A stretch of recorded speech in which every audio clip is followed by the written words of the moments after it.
We are here and we're wrapping up a Thursday afternoon here on the Making of a Marketer. It's Andy and Jess. I'm entering a whole new era here at the end of season 3. So, for those of us who have stuck with the podcast for a while, they know that there's been some seasons that have some different differentiators to them. So, I'm starting to think now, not only what does season 4 look like, because that's closing in, but also what am I trying to do to up some of my video games. So if you're watching on the video feed, I'm going with a little bit more of the studio setup. I got a very bright ring light. I'm trying to figure out the right dial, not to make my eyes feel like they're on fire.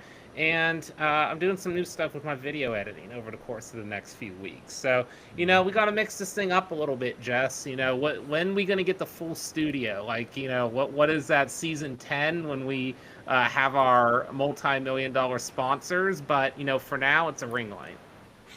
I love it. It's slick. You are definitely upping the game. Yes. So we got to mix it up a little bit. So, we're trying to mix it up too in the world of marketing, Jess. So as of, coming now next week, we have our panel discussion, which I know we're kind of getting pretty ramped up and excited for. So new episodes to close the year, but also a holiday time as, we finish kind of our learnings as we gather things. Definitely. Who doesn't love a roundtable? And this is about digital health. So it's something that everyone is interested in. Now, the question is, though, when you do a round table and you have, upwards 4, 5, 6 people on microphones, do you get through the entire round table without some sort of miking issue, internet issue, any type of technical issues? So if you get through all of it, that's going to be the challenge for us, and why I'll definitely pre-record that one. I was going to say, join us to find out. You're going to learn with us.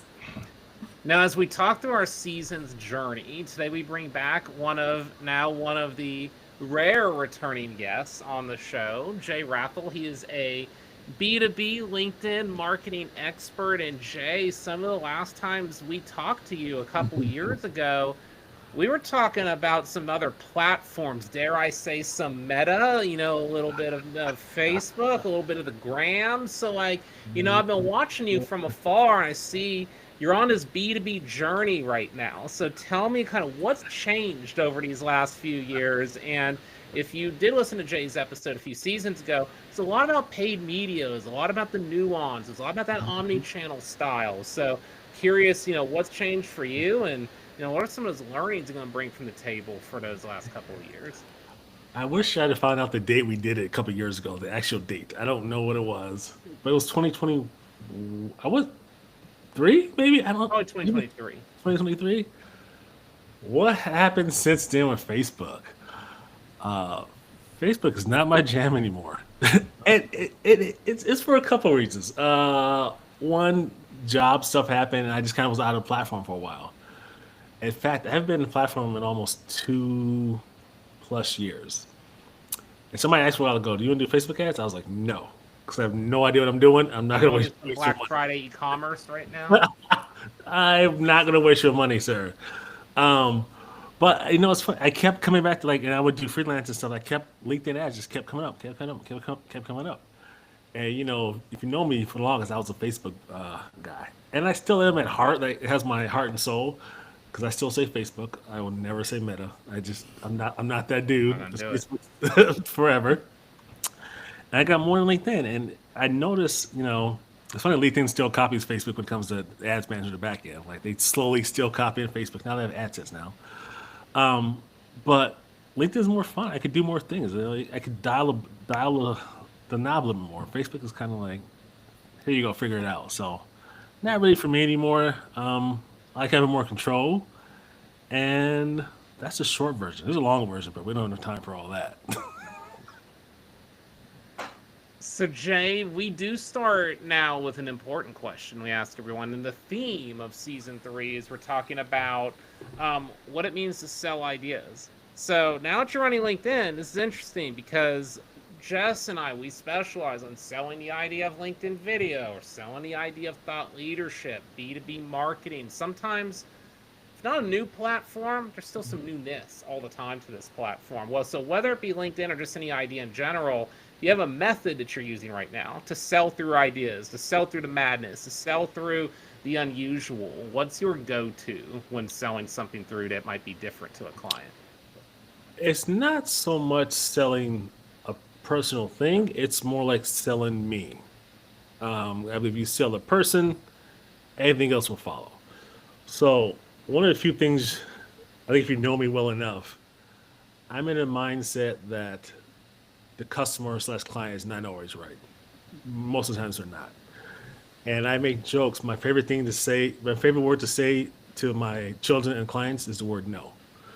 So when it comes to selling our ideas and what we're trying to say, I'm really honest with you, what you can and cannot do. And I am here to help you get to your goal and not to be your Facebook friend. So that's what, showing authority, know what I'm talking about, asking the right questions. And once you get to that, that phase, whatever I'm selling, it's usually a pretty easy fix. But it's more me than anything because there's shiny things happen all the time. Thought leadership ads, there's like your personalized little list. It's just gimmicks come and go, but the person, the head of contact is more important than anything else in my opinion. So that's how I think about that. I yeah, I love it. This is spot on. So I would say in 2023, when we last spoke, I was full in, still, yes, yes, and. But now with two toddlers, I am definitely into no. Like, yes, yes, no, yes, no. No is important. Yeah. I love the word no. I think it's like, they're not hiring us to be a yes person. I mean, I think some people want that, but I'm here. That's why I said the other day, my loyalty is to the goal of the campaign, not to the person. And some folks have a hard time understanding that. Like, you hired me to do X, Y, Z, which comes with doing the different ideas, doing it for this. But if you want me to say yes all the time, just do what you want to do, then you probably should hire someone else. 'Cause that's not what you hired me to do. I'm trying to get you where you want to go, and sometimes that means no. Actually, sometimes a lot of it means no because clients have crazy ideas sometimes. So, like, one thing that I found kind of interesting lately is, especially as I talk to different executives to try to get them on the platform or expand their horizons, I've offered some of this as challenges to them. And I actually think they like it because it's coming from a place of substance. When I think of marketers in the room and those that are trying to maybe stand up the ranks, move up the ranks, like grow their marketing portfolio, you can either become kind of this marketer that I would say some people used to call me like the unhinged style of marketer that would like try to do these things. I think in like a 2025 version, like it's more if I'm saying no, I'm like trying to offer a challenge of some sort. So, but it's in a way that is positive and it's kind of like you feel like that's what he brought so and so here to do. So like Jay, the way I think of you is someone you have these years of experience, like an OG on some of these platforms. They should want to have that challenge. And I think for an agency or someone that maybe is, hiring business, you want to find the right client set that allows you to do that because that keeps the people working for you happy. It doesn't turn it into just like a hit go on ads type business. Yeah. I think I said this a while ago. All money is not good money when it comes to revenue and clients. Like some people, it's not a good fit. And after talking a few times, you should know this is probably not a good idea for you, based on what you believe versus what they believe. If you have, a client you're working with, they can't communicate with you. Like the long periods of communications, like probably a bad idea. Or everything you say they shoot down, they don't listen. That's probably a bad idea. So, yeah, challenges I think is light. I think it can work, but I think in my experience, the higher ups, the CEOs, and the person like it's a start. This is my baby. You gotta come to a realization. This is your baby, but I have to take care of your baby. Get it to the next stage. I can't do that if you tell me no all the time, or I don't like this. I is the worst word when it comes to client. I don't like this. Yeah. Take your bias and check it out the door. You have to. This really is a good touch point to our last week episode when we were talking about marketing freedom. And Andy and I talked about it more from the conceptual place, or the maintaining or achieving that freedom from an idea place. But I love how you're talking about it from a personal, like from the marketer's perspective, because you can gain freedom as a marketer. And I think that's really important. Yeah, you got. And I think if you don't do that stuff, you're going to set yourself up for failure. If you don't push back, if you don't understand, and when I say no, it's not. I mean, it's just once I get all the information, I know the ICP and this, I understand the strategy. Like I create the strategy, the copy, images, all that, and then you're like, oh, I don't like any of that. That's where we got a problem. Because I say this all the time. I'm not trying to reach you. I'm trying to reach the person who wants to buy your stuff. And it's still crazy how much of an issue that is for some folks who just it's hard for them to understand that. Like what? Yeah. You know, you got to check it at the door. The people who get it do well. The people who don't struggle, and they go from agency to agency to agency. Usually, if you go to 2, 3, 4 agencies, it's not them. Yeah. It's not them. They can't all be that bad. And so I think you bring up a good point. We're looking at some of your recent LinkedIn posts, and Jay, something you do talk about in one of them, you start comparing B2B marketing to marriage and the consistency that's in place. So like, it's a good thought process, because like, whether it's agency relationships, in-house relationships, I worked with someone today at a workshop. She's been at the same agency going on 11 years. Like that, Jay, this. This is unheard of in our world. 11 years might as well be like 57 years in this world. Crazy. So, I've never heard that long before in my life. You're right. I've never heard that before. So in order to obtain this retainment of like players like in market in this field, like keeping you together, like I think there has to be some consistency there, and like an understanding to develop this consistency. So I wanted to get you to elaborate a little more on that post. Like, what is consistency to you? And then now, as you relate that into the world of B2B, how do all parties like find that together? Because as we know, when you're putting brand marketing messaging, demand gen marketing messaging out there, you're only as good as how many times you've had to redo the thing over and over and over again and remarket, retool yourself. So what does it mean to be consistent and all these parties working together? Well, that's a good one. That's okay. I've been with my wife coming up on 20 years. Andy, how long you been with yours? I know you just got married a year ago, but how long you been together? One. Or we've been married 1 year. We've been together 5. 5. All right, Jess, how long? We just celebrated our 5-year anniversary. Has there been a honeymoon phase the entire time? Has it been perfect all the time? Or there's some No. Okay. I still am I allowed to still say I'm honeymoon? Like 1 year is still there, right? I mean, it is what it is, but it's like when you sign the paper to get married, everyone thinks it's gonna be amazing forever. And the first couple months, years, like, oh, this is great. We're getting leads, everything is cool, but not everything lasts forever. Look, Jess is cracking up over here. It dips. There will be lows. There'll be times where the things don't work anymore, and you gotta go back to the drawing board.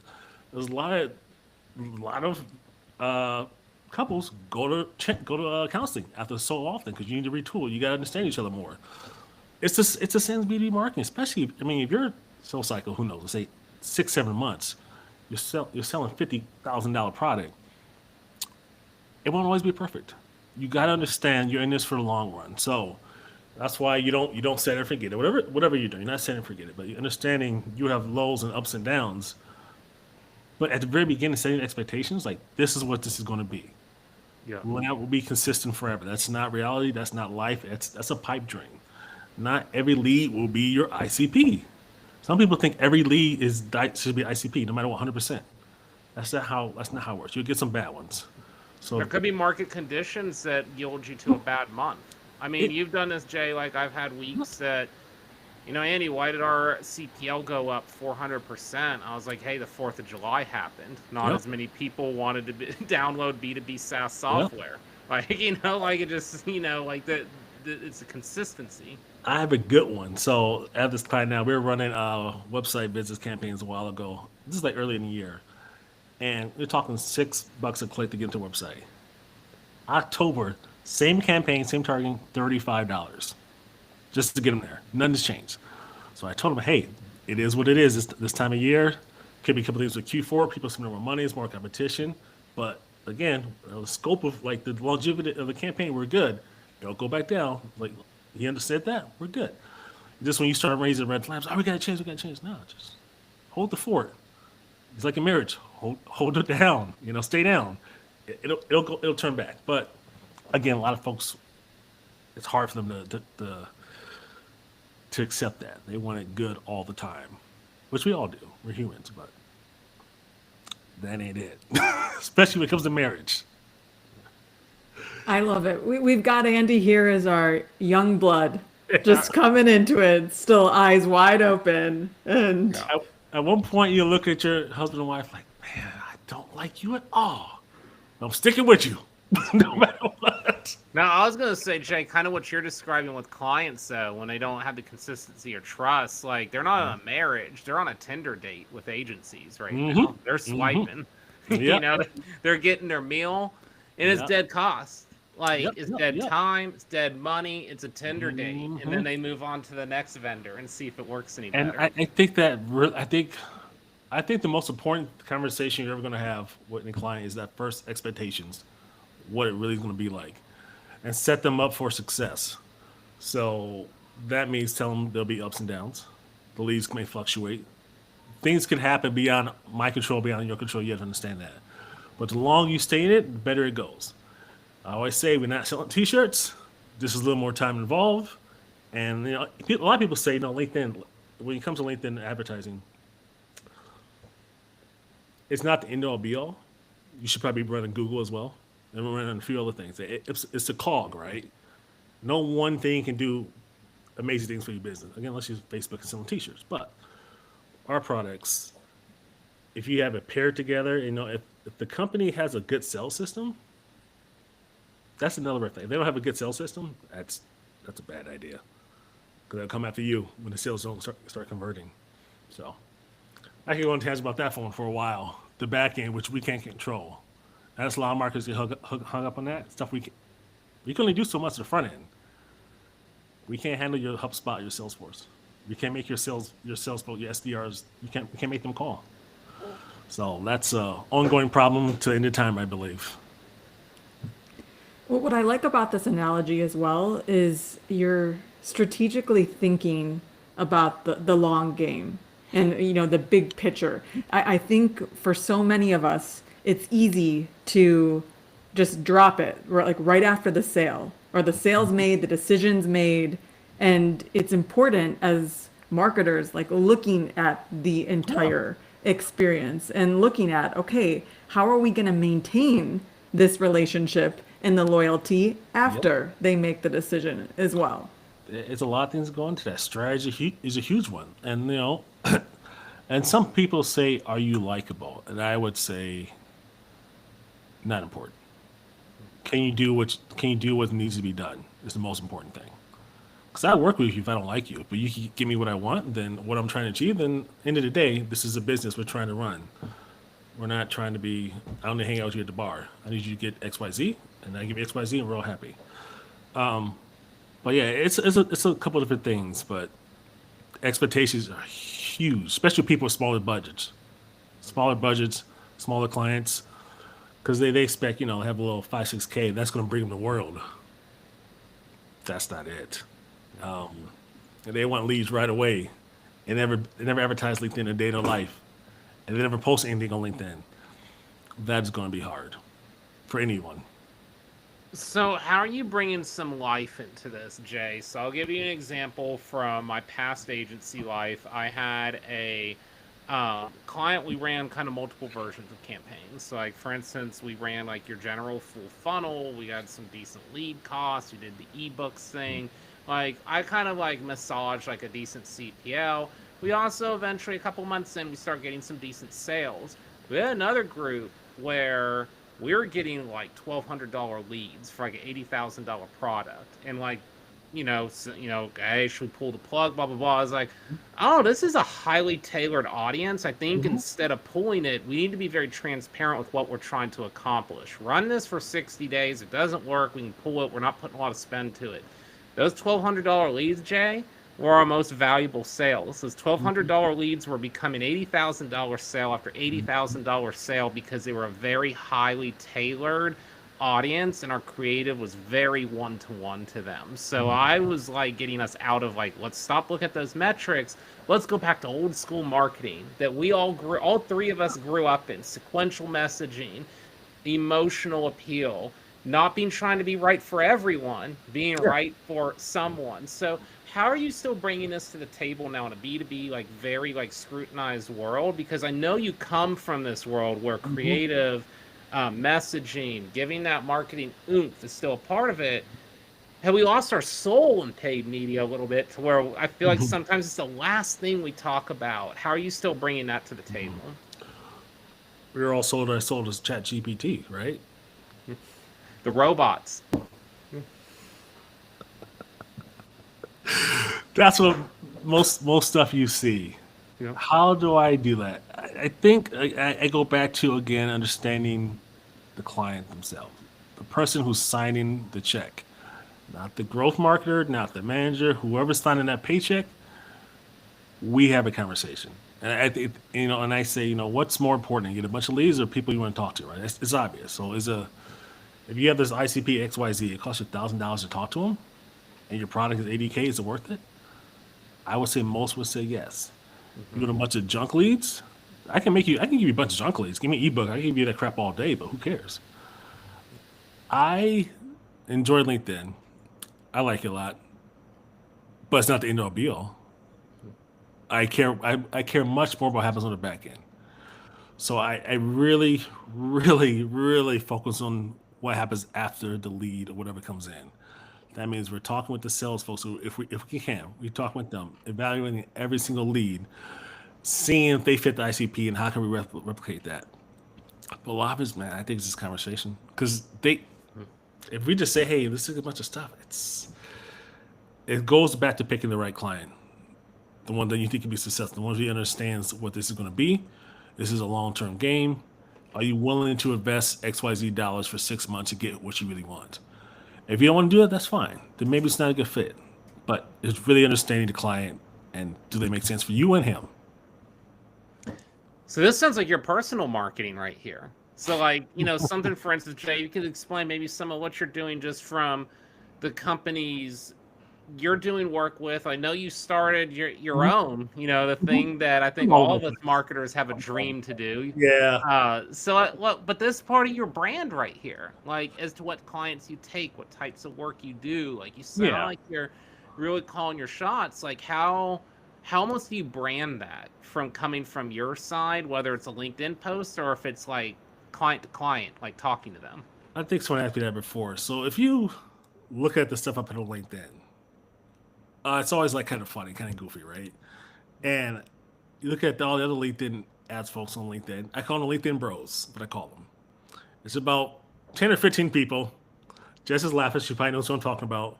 Yeah. They basically just pat each other in the back every day. Oh, I did this, I did that. And they're basically like, look, we found on LinkedIn today. Who beats each other? Who knows what happened on LinkedIn first? If you don't know any better, you think these guys, they're so amazing. And here's the thing. I think most of them are probably pretty decent. We're all selling the same stuff. Like, it's a car salesman. Brand new car costs the same amount of money. Who do you like the most? That's how I look at it. What you see is what you get with me. I don't have any like fake voice. However, anyone knows me knows I do cuss a lot, but I don't podcast if they don't let me. So that being said, it's allowed on our podcast if you want. We do have some explicit episodes. Oh shit! You can say that. I was kind of holding back a little bit. We can mark it down. But no, I think authenticity, I can't say the word, is extremely important. So people make jokes like, how I talk to you is how I talk to my wife, my kids, the mailman. There's only one J. Now, back in the day, you say, you all heard of coat checking before? I used to do that back in the day, like when I was younger, and then I was in a couple experiences why I didn't like where I was at. So I can change up on a dime. I just choose not to. Like I'm intentional to be who I am, and I think that helps. We'll joke around. I'll tell you no. When times get serious, it's time to get serious. Like this is what we need to do. X, Y, Z. I'm not going to sugarcoat with you. I'm not going to say if something you put out is bad, it's bad. If your strategy doesn't work, it doesn't work. When people go to meetings and say, "Hey, I'm excited to be here," like the general client meeting, I'm not excited to be there. And I'll say like we're here to work, y'all. Okay, no one's here. We'd rather be doing something else. We're here for a job. So let's stop fake being excited to meet each other. Okay, so that right there, I think people appreciate that. Whether I'm working for someone else or my own thing, like this is it. And I would tell you, based off my experience, the best way I can get to help you reach your goal without the fluff. And saying the thought leadership ad would get you $1 million. It's straight, it's brutal, it's honest. And here's the thing, though, that's not for everyone. It really isn't. Some people want the fluff. They want to feel good. They want to feel massaged. No, I'm trying to make you money, not to be your friend. That's how I look at it. I love it. It is so important in the culture and the environment that we are living in with AI coming into the mix and how it's coming into the mix. I bet people just appreciate that direct and like no nonsense. And it's like, yeah, we're gonna get the real deal with Jay. Yeah, it's the only way I'm willing to be. And of course, we all use AI every day, right? Of course, we use ChatGPT, but man, it's so obvious now. The stuff they put out, like this is clearly they put zero effort into this.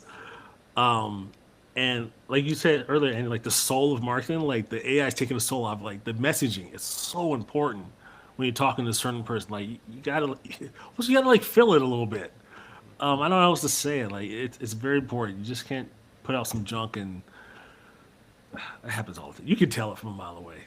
So There's some Reddit groups for what you're talking about, but I'll leave that for the audience to explore themselves. I won't call those out, but there are some distinct ones that I follow on my Reddit burner account. So you say burner account? Yeah, you don't post as your own name on Reddit. Like, Jess, do you notice there's two platforms you never post as your own name? I guess I have a little bit, but it's Reddit and X. Those are the two that you use burner accounts for because they come back and get people all the time. I haven't been on Twitter in like 10 years. I've never logged on Reddit a day in my life. Yeah. It'll change your life. Reddit, you go down the rabbit hole, it's life changing. I got TikTok. I'm good. I'm good. No, I don't have a burner on that. I just haven't made any videos yet. I've got like 3, so too much work. So Jay, now let's talk about your posting aesthetic here. So we are looking at your profile again. We're talking like personal brand, like you're B2B LinkedIn expert. You're also a brand in yourself because you're drumming up business, you're drumming up interest, you're getting in these similar circles that we talk in. I've seen some of the content you put on there using some of your like animated aesthetic. It's kind of got that cartoon style that I like that you've been putting out there. So tell us a little bit of what you're doing there, like visually, because I do think that breaks through in a different manner than, like maybe like a traditional thought leader ad, if you will, or a vertical video. Like I think you're finding kind of like what your look and feel is, and that's one of the most important things that Jess and I try to teach. I think we're all pretty simple, and we like pretty things to look at. That's how I look at it. And I try to stand out for LinkedIn bros, and I don't post a lot because it's just not really my thing. My goal is to be present and know what I'm talking about, but not preach to you. Not say this is XYZ. You should do it XYZ. A lot of people do that. I'm not like I'm the LinkedIn ad ambassador. I'm not that guy. I'm the guy who will say some funny stuff to get your attention. And if you want to talk, hey, we can talk. But I'm not actively trying to. How do I say this? A lot of the posts I see are definitely clickbaity posts. Like, hey, the good ones, the comment gating, that's still going on. I'm waiting for that bubble to burst. Like, hey, I talked to 45 CEOs in the past 12 days. Comment the word CEO, and I'll tell you what happened. Like, those are a dime a dozen. I don't know if y'all see. There's so many. Yeah. Oh, here's the thing. Any rich person, like a real rich person, like Warren Buffett, does he tell you how he makes his money? Really? Does he? It's broad tips. Like it's like super broad. Yeah. It's not like in the weeds. Correct. It's not like, hey, I did X, Y, Z. Comment here. I'll tell you exactly how I did it. Yeah. It's not that junk. So I try to stay away from that. I think it's misleading. Because you could show LinkedIn like back end campaign manager, say whatever you can say about it. Like no one can prove you wrong. It can say whatever I did this, I did that. Cool. I don't know. I know you got 100 comments. People trying to get that document. And I know it's probably junk. You're just trying to get business, and they're probably turn and burn, most likely. Because you're selling the dream, and I like to sell reality. Because reality is what we live in, not the fluff, the shit I see all the time.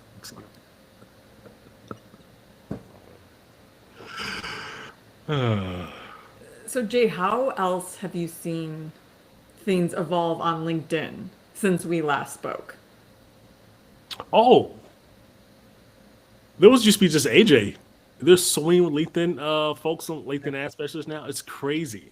AJ, a guest of the program, so we had him on to spill his tea as well a few months ago. Yeah, I learned everything I learned from AJ like years ago. So he got a Christmas card like a couple years ago too. Hey, so did you, Andy? I think I said them all at the same time. Yeah. But it was just him for the longest. And now in the past couple of years, there's a bunch of them. And it's funny, there's only one woman. If you follow the LinkedIn ads group, it's one woman, as well, and same 10, 15 guys. It's not our other guest, Courtney Johnson, is it? No. That's who so like when it comes to like that perspective, Jay, that might be your second woman to follow. Okay. She's very strong on the LinkedIn platform. So we had her season 1, but like since the year we had her, it was 2022 at this point, probably like 5x like when we were talking to her. So I feel like we were ahead of the curve. Well, my feed, because all our feeds are different, right? It's only with LinkedIn ads anything 99% of the time. Yeah.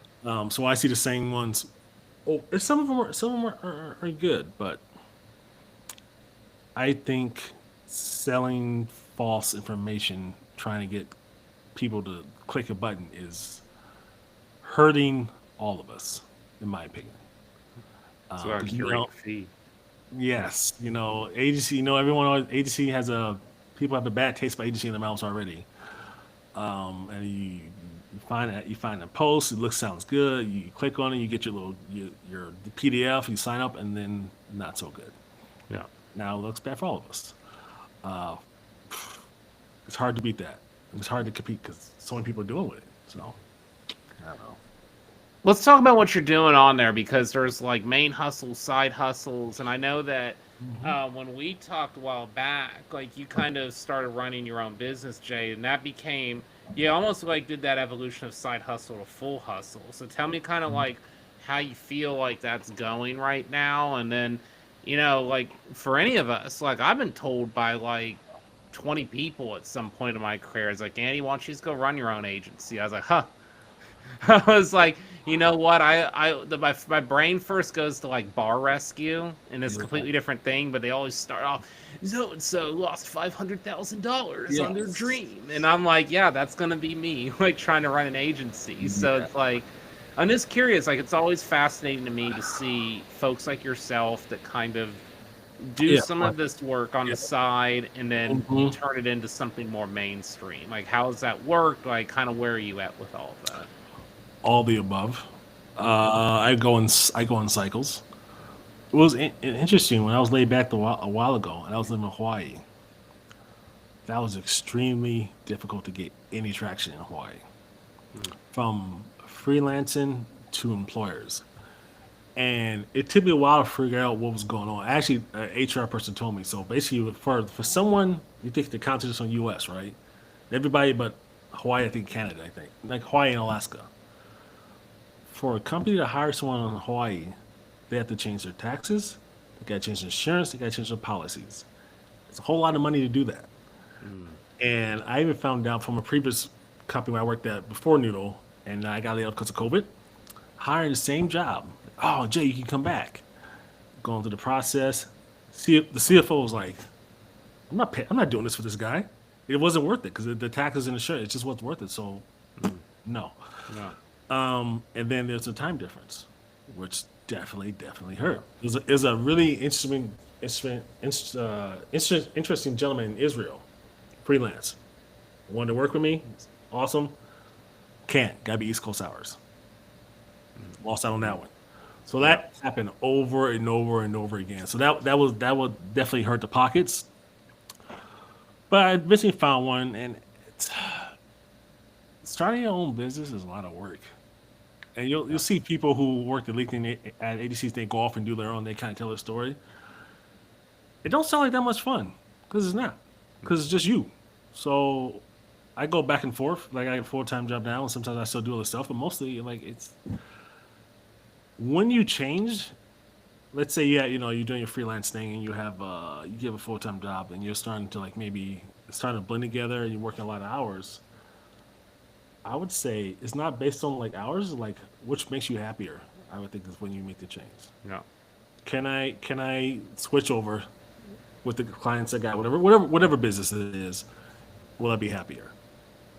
That's the main thing you gotta ask. And then reality. Does your spouse have insurance? Yeah. I'm dead serious. Yeah. If not, probably shouldn't do it. You probably shouldn't. Because if you're the main one to insurance in the family, you're stuck. Yeah. It's in this country. So there's a lot of logistical things you gotta worry about, but if it makes you happy, if you can make it happen, make it happen. No, it's gonna be hard though. So Yeah. there's no easy answer to that question. That's a case by case basis, and some people come to it. Yeah, I mean, I've just seen it. Like I've worked for agencies. Our last agency, 5 Mil, that was the agency was started from, someone that took it from side hustle to having a team of 40 people and managing millions and millions of dollars of budget. So like I've seen it happen. It's just so fascinating to me. Like it seems really scary, but I think it's interesting how you've kind of dangled both. Yeah, it's stressful too. Like how much stress do you want in your life? Because I don't know if you've seen like the past. That's just like she's like, I know what you're talking about. That's a good question to ask. Like I ask myself that a lot. I've asked myself a lot in my life. In the past couple of years, the whole you start your own business culture. I think I don't know, like TikTok, whatever. Like start your own business is not for everybody. It's okay to get your money and go home. Like it's perfectly fine. You don't need to be doing XYZ all the time. You want to go home and watch Netflix, man? Go watch Netflix. You ain't gotta be doing no business plan. It's not that serious. You do it. Once you can pay your bills and make you happy, do that. Yeah. Don't try to listen to all these fools. Go do this. No, man. I'm gonna do what I want to do. I'm gonna do Jay. You do Andy. And you do Jess. And that's it. So. I love this too because it really does take a great deal of self-awareness to know what makes you happy and just to ask the question and to be confident in moving in the direction that you need to move in. Yeah, that's a family decision. You're married, that is a family decision. You can't make that on your own. Yeah. You got kids, there's so many factors. You have kids, things change a lot. No, I'll give you the example that I have. Like, I don't know. It won't fully relate to kids, but the conversation comes up in our household. We're well-known, cat owners. Got 3 cats, so it comes up because like one cat is pierogi. He's really like having 4, 3 to 4 cats at times, depending on what type of day he's having. So wife asks, "You want another cat?" And it's kind of like I think about you, Jay. It's like, well, how much stress do you want in your life? You bring a kitten into that mix, it's like setting off a missile into this house. And 3 a.m, those 2 would probably be chasing, knocking vases over, climbing up walls, like jumping on me during work calls. Like, everything's like, how much more stress do you want to add? So I like that. I'm going to start using that term. What's the ROI of bringing the kitten into your house? Yeah. It's our happiness. That's the investment. Yeah, sure. Yeah. Netflix makes me happy too, and it's easier. So Jay, I am going to conclude with this. So we're about to hit the calendar new year. It's 2026. Like, how are we even still in the social media game at this point? Sometimes I'm like, what's going on? But we continue to keep moving, and I still find the excitement behind like the challenges that it brings. There are parts like kind of like, man, like I want to like get in a hot tub time machine and do like some 2010 marketing. But there are other times like, hey, this stuff's pretty cool. So like, what do you feel like 2026? Like, what are you looking for in social media? What do you want to see in 2026? If you could wave like your magic wand and start to see something, like what's the J 2026 social media playbook we should be looking at? First thing, delete all these self-proclaimed AI guys and women. Those they can go. Like, check out this new AI tool I made 3 days ago. They can go. There's so many of them. It's ridiculous. When it comes to, I think LinkedIn's doing pretty good. They're steady adding new things. Not anything. None of it's not all amazing, but I think they continue to try to get better. Later, they still copy Facebook. It's crazy how much they copy Facebook these days. It's almost exactly the same. Now they switch the terminology now too, it's a bit like Facebook. But what I like to see, the easy answer is education, because this is a lack of still. Lack for clients, lack for people doing LinkedIn ads. Like, people think it's easy to me because I've done it for so long, right? Like, when I try to explain to people, like, my mind's blown. But knowing what dials to press, what things to unclick is extremely important when it comes to your money. And I would say, before you do any paid media, you gotta know your bottom line. How much can you spend to get back what you want? I don't care. Marketing, radio, TV, like, does it make sense? Can I get the ROI? Do I understand it? Like, is it going to take me 6 months to get it? Okay, fine. But I wish we'd talk more about the realities of things and not just the fun. I did XYZ and got $1 million. Like, that's junk. That's what I like to see. Just real talk, which I probably won't. Just yeah.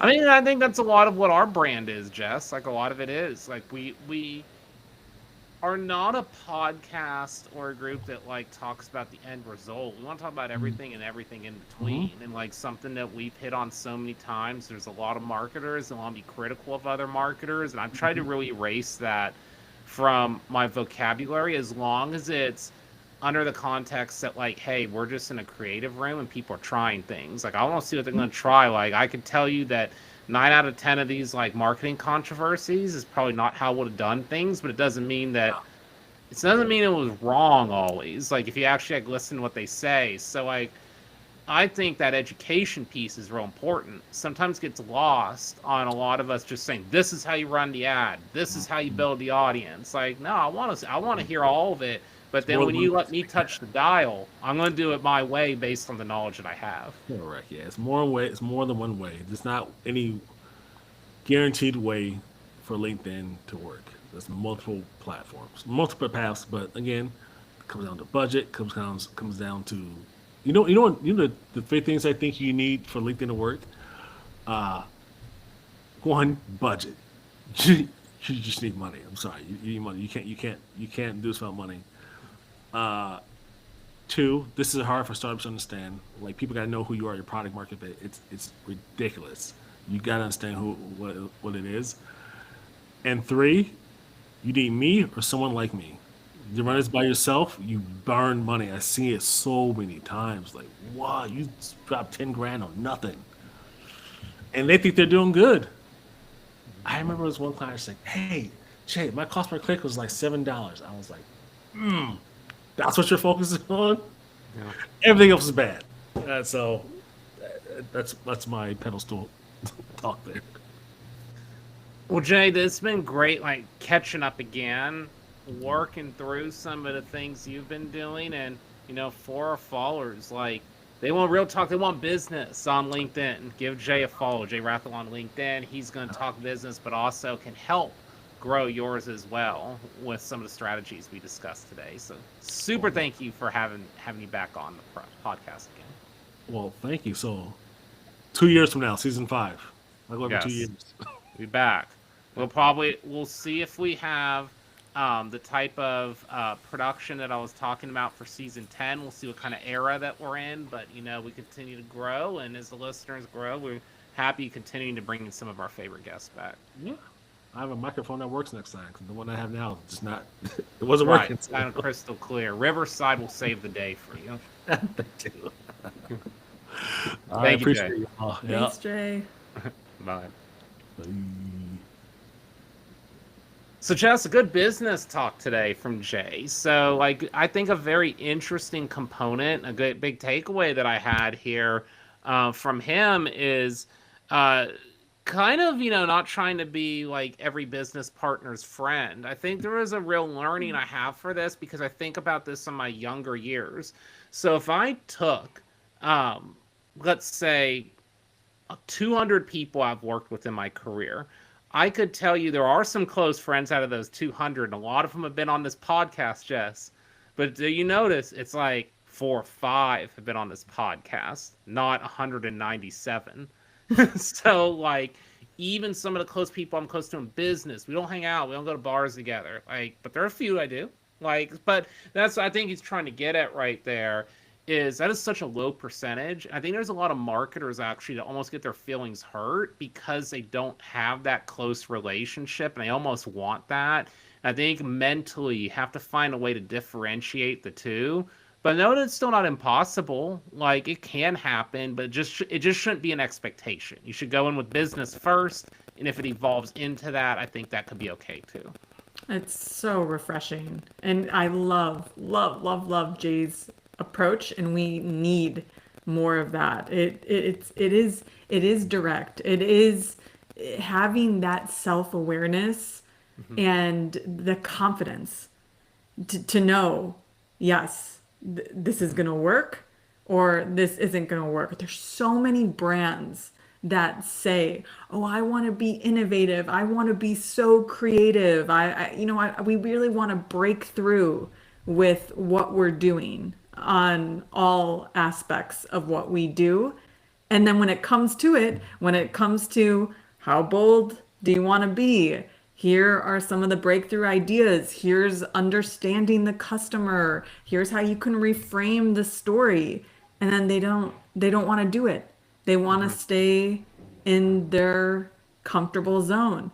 And that's okay. And it's like with Jay, it's like, okay, we've identified where this could go, and it's not going to work. And I think we absolutely need more of that. And it's like, yeah, you, like what Jay said, I'll be Jay, you be Andy, I won't be Jay, I'll be Jess, but Jay will be Jay, Andy will be Andy, and it's okay. And then they'll just continue to move forward on that path. But getting to that place where you say one thing, but you actually mean something else, and just owning it is where we need to go. Do you ever feel like, Justin, we almost have an unfair advantage to this, because we come in and talk to the clients, but we're in and then we're out because we're a consultancy. We're not a day-to-day person. So for you or I to come in and challenge someone, talk about thinking differently, I think we're kind of like the special guest, the think big person. I think it gives us an aura to be able to do it. But the more that I see that, I wonder if we're just as important for someone that's like a Jay, to someone that's like a agency partner, to allow them into the conversation, if you will, because they don't. Jay, I think, does, but not every partner I feel like does. We almost give them permission to be a more strategic business partner just by well, hey, like they said it, so we can say it too, type thing. I, yes, I absolutely agree with you, but also too, I think Jay is taking that approach as well, and that's what's differentiating him. What, Yeah. he's taking that approach when sometimes he may have multiple touch points, and then sometimes he can walk away, and it's okay. Yeah. With you and I, like there are times where we can challenge, but we Can't but walk we away. can't, yeah, we can't walk Yeah. away. Like it's going to continue. So it's like challenging and, bringing the horse to water, but you Hmm. can't actually get the horse to drink. But you Yeah. can educate, inform, bring them there, and then the horse is going to make the decision that the horse needs to make. I mean, if you want to take this really dark, Jess, what we used to say is because we talk about the horse, like that was something we talked about in agencies a lot. We used to say, like, we referred to us as the horse sometimes as the agency, and our reference was usually that, hey, they took the horse out back. And it's like that's when the client left us. Okay, yes. I did not think it was going to go there, but yes. Yeah. But what I think we're trying to get at, though, is with Jay's approach and his perspective, and again, knowing himself and having that confidence, it's actually a really positive thing. Yeah. Yeah. And wanting to help his clients, just again, achieve their business goals, and Hmm. that's the end game. That's so crucial in the B2B space and in all spaces, but especially in the B2B space. And I think something important that you and I, when we work with a lot of our guests on here, is you're going to hear extremely different approaches to the same questions. Like, especially, like, I think this year when we talk about selling through unusual ideas, this prompt has actually illustrated the most diverse set of answers compared to our prompts from previous seasons. Like, they've been all over the place. But I think there's a real learning to that. And I think it's good. A lot of marketers, like, again, like what we want this show to be is we're trying to be almost like a conduit, a mediator, like a listening to different ideas, prompting what we like in them. Our guests, they come from different backgrounds, different philosophies, different, you want to get into like political backgrounds, belief systems, religions, like all these things. It probably guides a little bit in how they market. I think everybody puts a little bit of themselves into it. But like what I come out with each time is like I'm not here to like sit and grade marketers or belief systems or anything. Like I'm real curious. Like I want to ask questions like as to why they do the certain things they do. Again, like I'm not in the room like operating it, but like there's many times like I probably would have done things different. Maybe there's something that I would have done the same. There's actually a lot of things I've heard on this show that actually brought into my consulting. Like there's been zingers I've brought in, there's been like references I've brought in. So like, I do really pick certain parts of it. And I think that's what crafts us as marketers. Like I think it's just that openness. Like you're never going to agree 100% with a marketer. Like I just don't think it's possible. Like I think it's just too much of a subjective field. So like what parts do you think fit your vibe and how does that grow from there? I love that. It's so true. So, so true. So now you're going to bring in the how much stress do you Yeah. want? Yeah, I You've like got that. How much bold stress do you stress. want? Yeah, so good. Yeah. So good. Yeah. And it's also showing too, like what you're talking about with the different perspectives and how everyone this season has answered the question Mhm. differently. There Very is different. no, Yeah. yes, there's no one right answer. And I think that has always been key. But again, we talk about this in wanting to get to really be a game changer or Mhm. break through the comfort zone.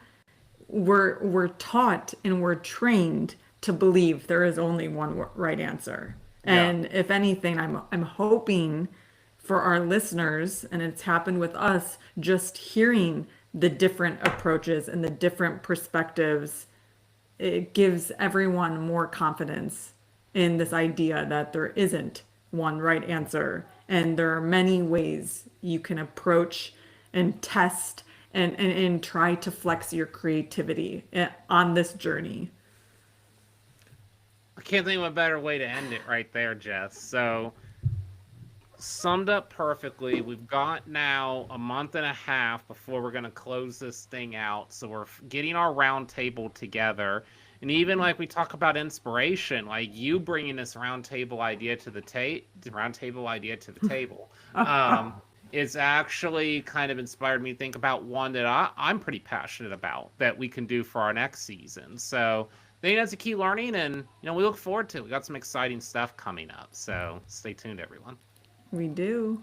Oh, Andy, you're so inspiring me with this light. Now I need to step up the light game, and your camera looks perfect.